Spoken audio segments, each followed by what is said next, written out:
you, Burva, for reading the scripture, which is found in Matthew chapter 25, verses 31 to 46.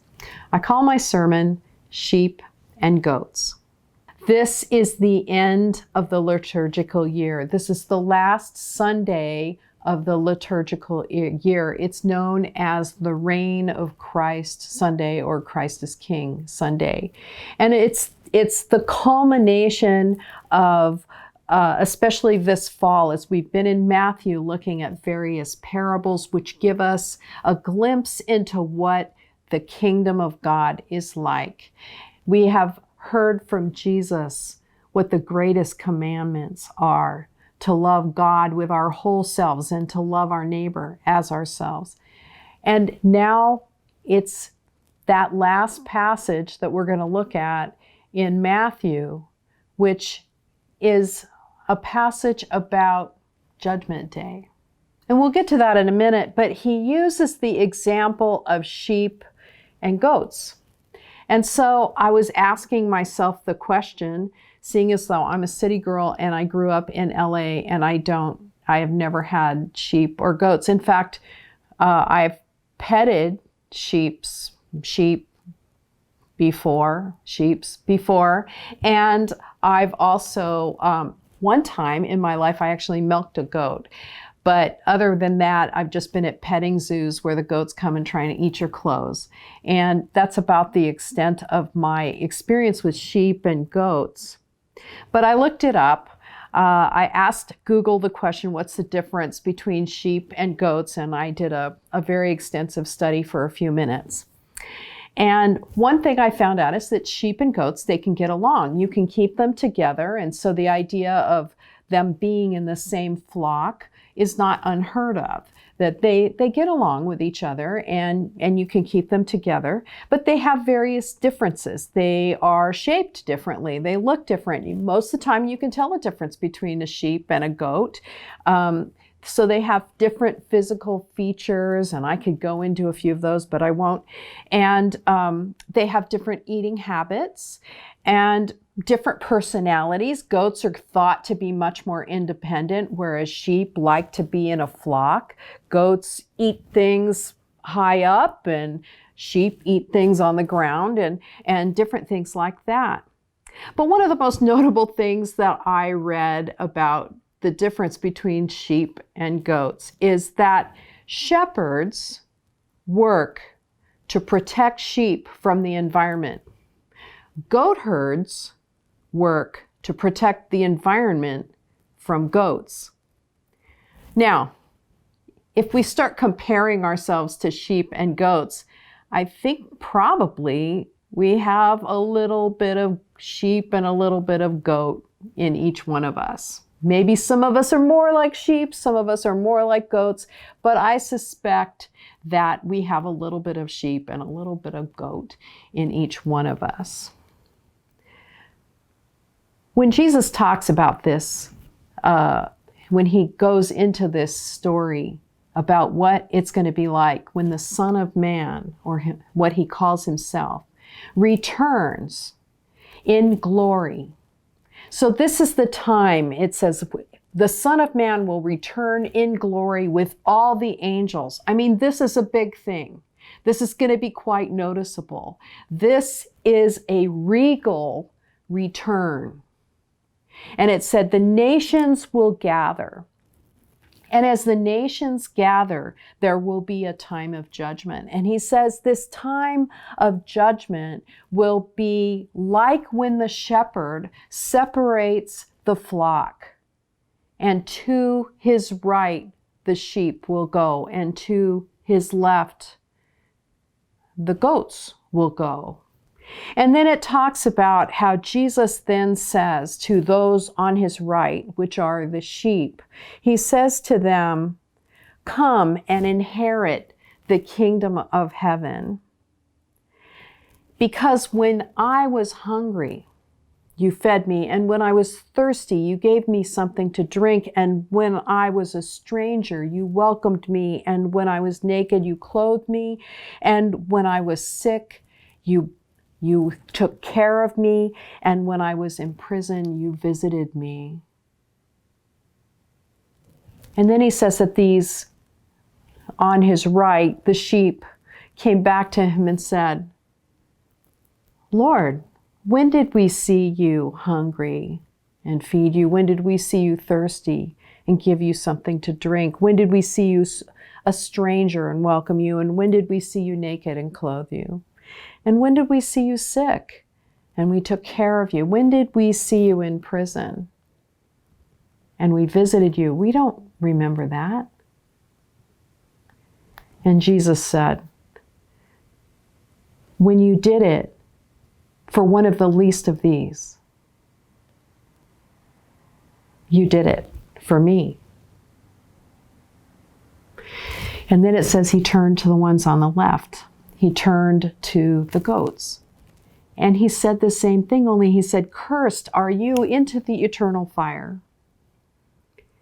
Because when I was hungry, you did not feed me. When I was thirsty, you did not give me something to drink. When I was a stranger, you did not welcome me. And when I was naked, you did not give me something to wear. When I was sick, you didn't take care of me. And when I was in prison, you didn't visit me.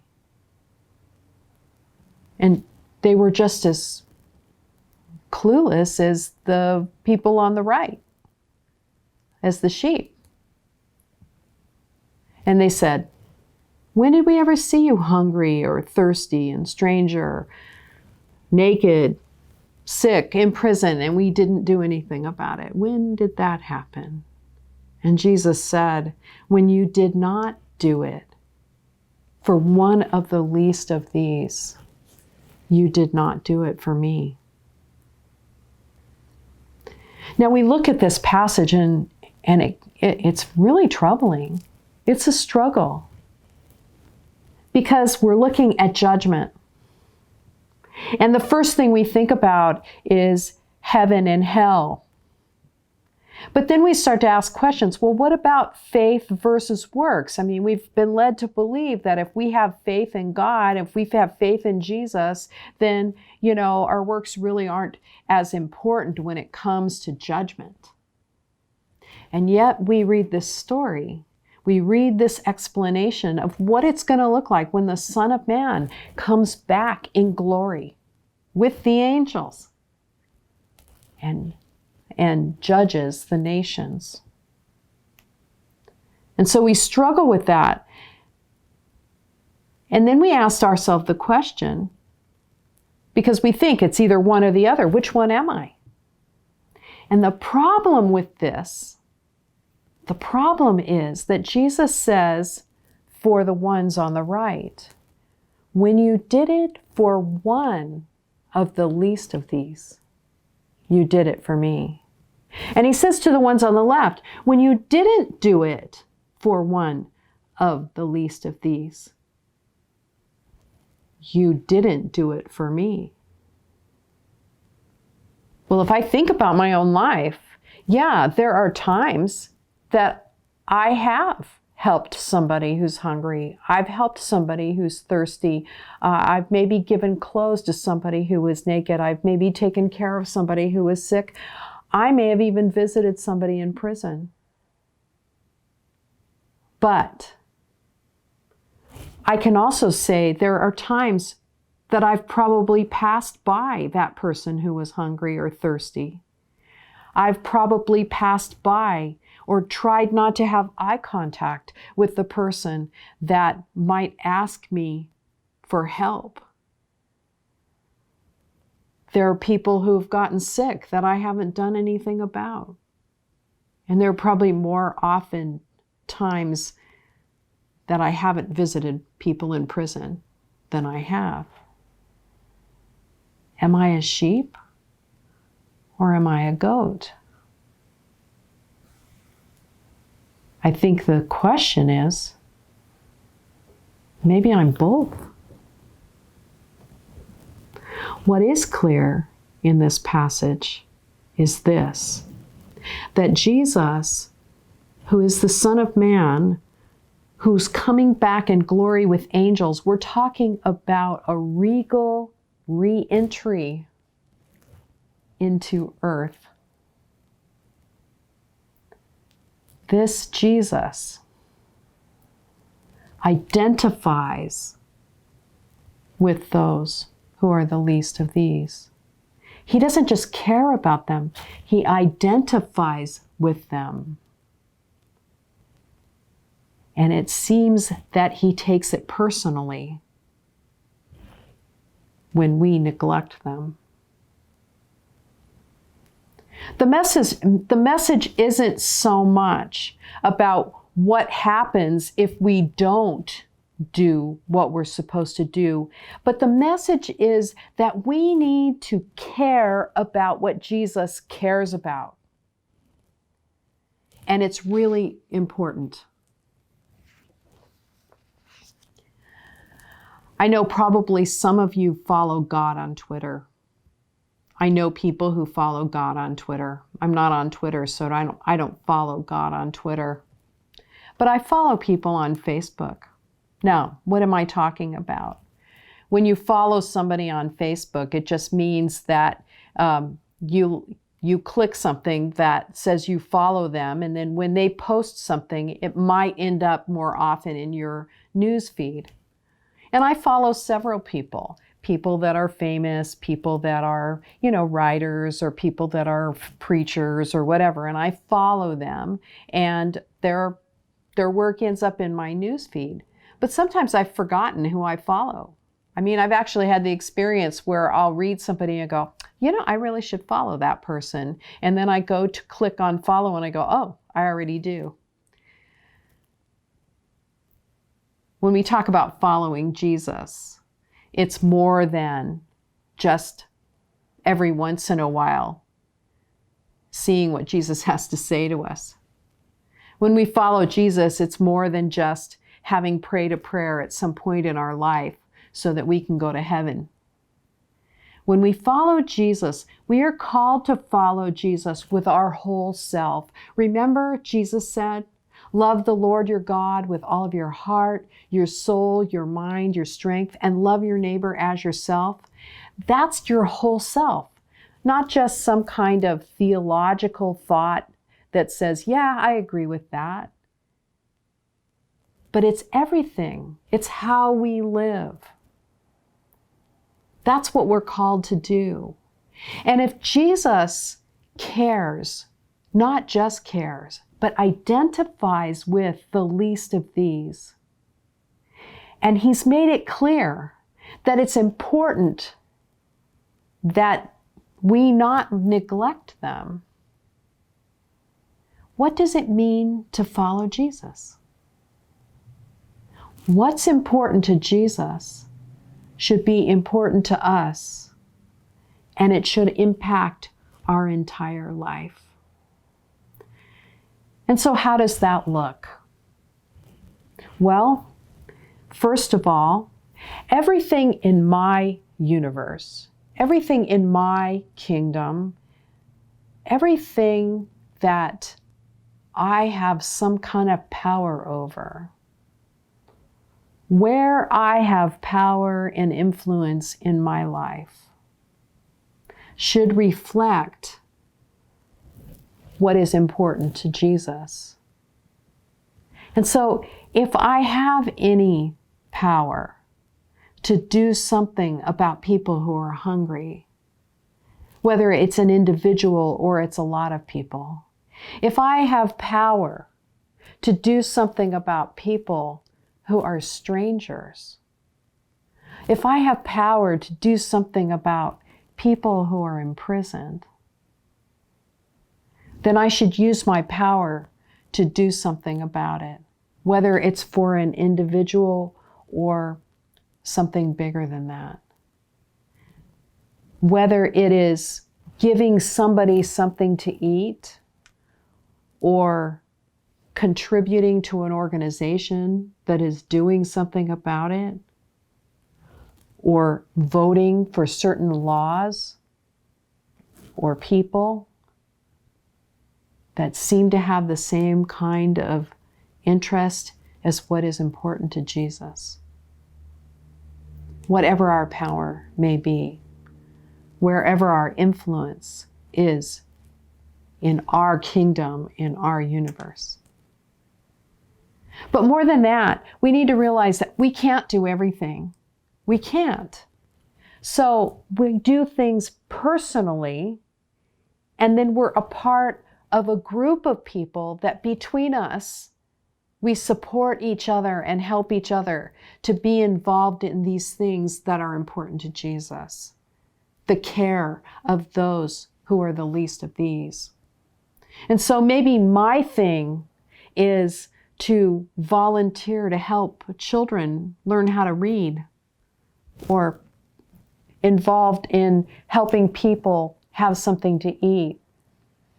I have a friend who is involved in education in the prisons, and she's out looking for books and teachers and every way she can possibly do to help educate people who are in prison.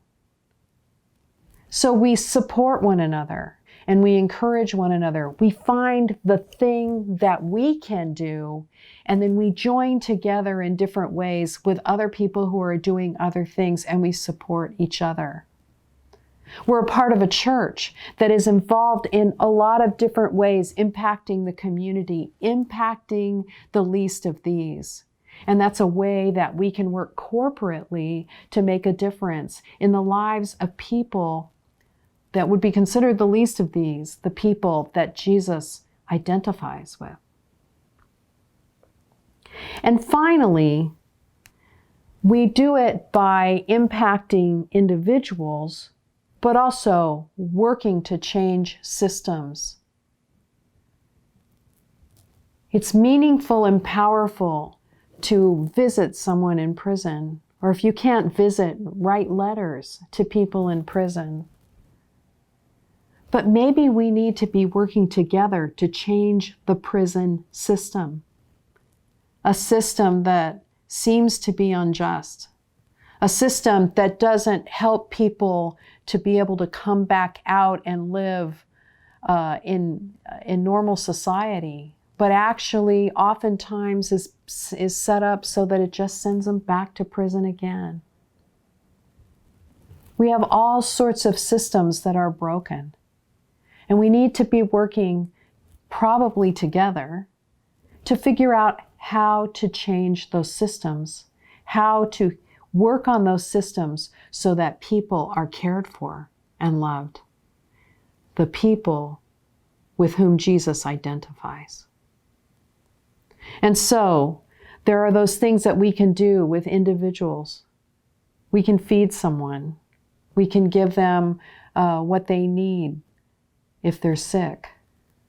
But then we work together to make sure that people aren't hungry or thirsty, to make sure that people are taken care of, that strangers are welcomed.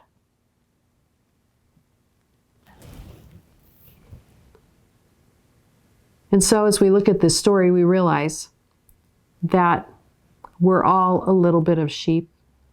We're all a little bit of goat.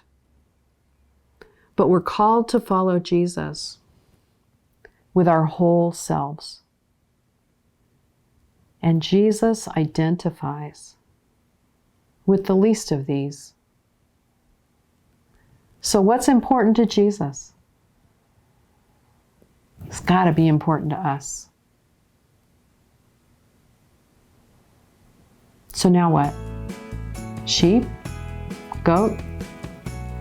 Both? Let us love the least of these as Jesus does.